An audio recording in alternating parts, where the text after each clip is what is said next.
Hey everybody, what's up and welcome back to the Starcraft 2 Own It Shack. It's David here bringing you another Master League Quest episode.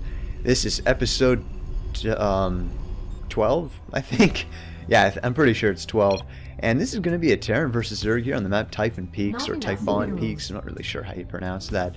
But anyways, of course a lot of changes have happened since I did my last cast. There's a new season, of course, and I did get right back into Diamond, so I'll probably be right back on track to getting in the Master soon enough. Now, what I'm going to be focusing on in my games from now on is doing a lot more scouting. As someone pointed out on my last video, I don't scout nearly as often as I should, and so that's what I'm really going to be focusing on. It's actually gotten me some great success on the ladder.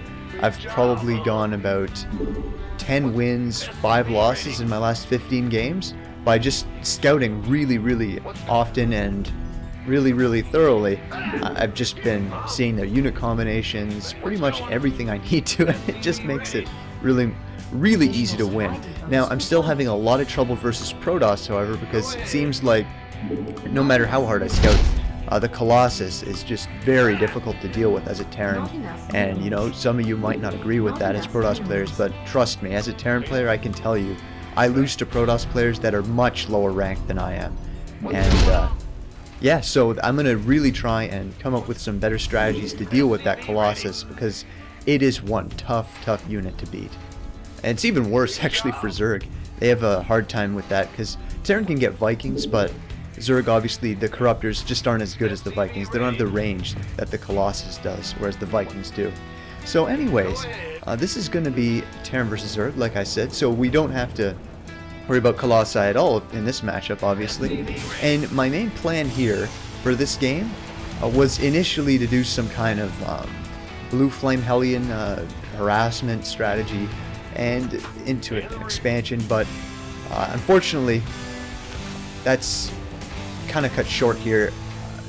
Well, actually, I was feeling something else this game. I was feeling the reactor Hellion. I just wanted to try it out. I haven't done that build nearly as much, and so I'm going to be building the factory right by that barracks so I can get the reactor on the barracks and then swap it on with the factory. And I will have to show them that. I don't want to mess up my timing for the sake of those few seconds, but by seeing my gas and no add-on on the barracks, it's pretty obvious that's what I was intending to do anyways. And he will not see the reactor unless he sends another drone. Now my scouting SCV is just chilling around his base, and I will be just keeping an eye on his natural right there as I set up the reactor on my barracks. So this is basically Hellion into expansion build. I essentially use my Hellions to harass him, which gives me time to build my expansion and float it over without being too scared of dying. And so there goes the expansion right now, and that's going to be just built right there. I don't want to build it too close to my ramp, just in case he sends a Ling up there. I don't want him to actually see that I'm expanding. I want him to fear the all-in, because it's possible. And also I will be putting a supply depot right there, and the reason for that is because a lot of Zergs have been nidusing lately, and that's a great spot to do it because you can't see the worm if you don't have a building or something else giving you vision right there. And this is a very scary moment actually. When you're lifting these buildings and a couple Zerglings are there, they decide not to go in and the factory goes down just in time to prevent them from seeing the command center. Of course they will see the reactor, so the Zerg player should have a pretty good idea of what I'm doing. There's not too many units you can get out of a reactor to a factory, believe it or not. So, as you can see, going to be hotkeying my Hellion to 4. I always hotkey my Hellions to 4 because that's just how I remember. When I want my Hellions, double tap 4. I suggest you guys, with your hotkeys, use the same ones every game. For me, I like 1 as my anti-air, 2 as my siege tanks, 3 as the entire army, and 4 as my fast mobile units such as Reapers and Hellions. So anyways, I will be moving out here with this next couple Hellions, so that makes 5 Hellions total, I believe. Yep, it should be, and it will be continuing to rally Hellions to this pack. That's the beauty of the reactor Hellion build. You can keep making Hellions, and there's just no real downside to it. Now, you do have to watch out for roaches, of course, because those will really devastate your Hellions quite easily. and you're not going to be getting siege tanks out as fast because you don't have the tech lab that Blue Flame Hellions will provide you with. So anyways, as you can see, these are just as effective as Blue Flame, and my Zerg opponent makes a critical mistake here by not moving a queen onto that ramp. If he had a queen blocking off that ramp, I wouldn't have been able to get into the main. And not only does this allow me to kill a ton of drones, as you can see, I also see the timing of that lair. So as you can see, I try and get another snipe off on the drones. My plan is to try and recuperate at least a few of these Hellions after killing as many drones as possible.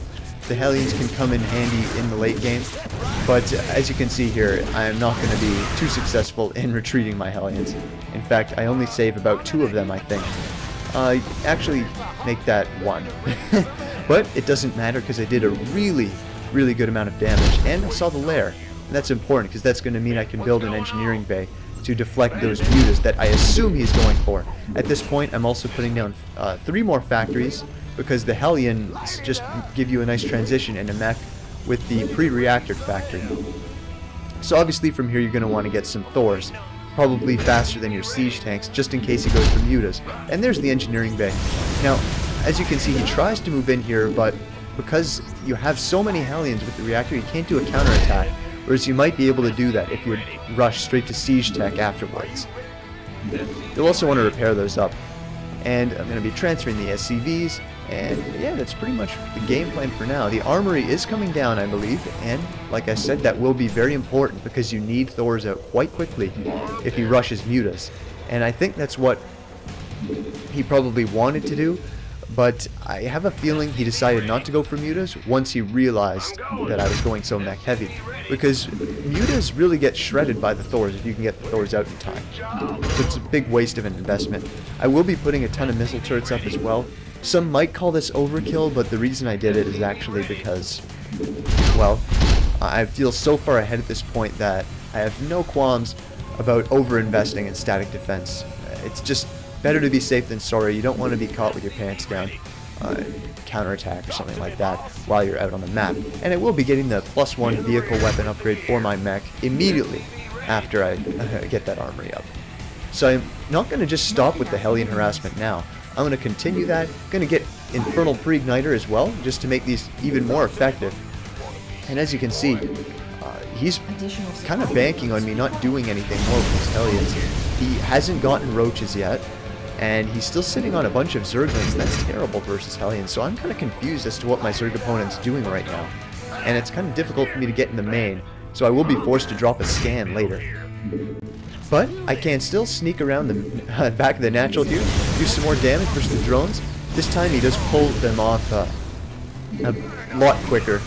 I'm still not sold on the idea of pulling drones when Hellions are around because of this kind of thing. They just line up very easily, and I will be retreating those Hellions back to give them a nice repair touch-up. Also going to be getting siege tech because that is the transition from here. Going to be getting some siege tanks with a bunch of Hellions and Thors. You really only need a couple siege tanks, I found.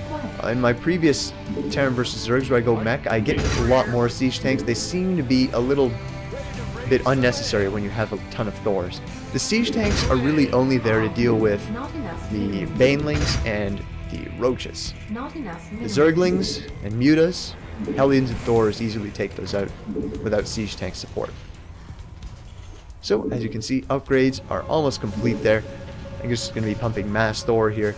And eventually, once I get about 4 Thors or so, I'm going to start going into heavy siege tank production, because 4 Thors is probably enough for him to stop making mutas if he's a good player. And as you can see, I do drop that scan I mentioned, and I see a Baneling nest, and I am very confused at this point. Banelings against mech does not really make sense to me. Mech just tanks Baneling hits so well, especially with repairing SCVs and the upgrade, as you can see, getting another armory to even further those upgrades. But yeah, the Banelings, I don't know if that was the right decision. Anyways, when I did see that, I realized I needed a couple more siege tanks. But I have a feeling the problem here for the Zerg player was not being able to scout my base.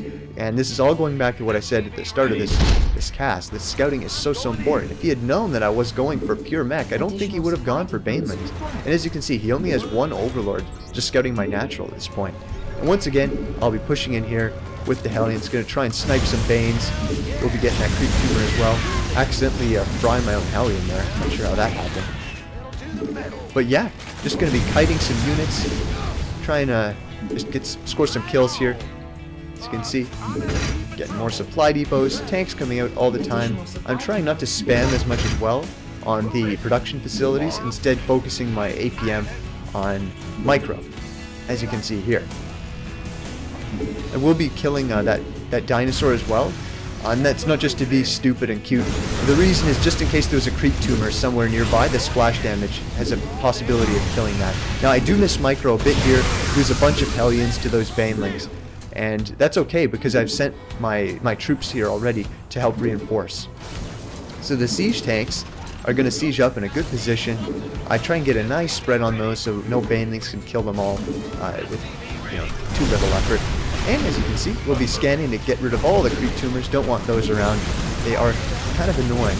And now this is when the crucial moment comes. As you can see, I have SCVs repairing stuff, but I should have probably brought a few more. And I think that's what I'm going to do now. Oh, no, I'm just going to expand while I attack, because that's what you should do. So I have a bunch of Thors. The Thors really aren't going to be overly useful now, however. And as you can see, he has a ton of banelings. I'm actually caught off guard by the amount of banelings he has. That's kind of... That's a lot of Banes. Look at this. That's crazy. And it looks like he was just waiting for the right moment to strike. But like I said, banelings against mech does not go too well for the Zerg. They just don't deal that extra damage that they get versus light units.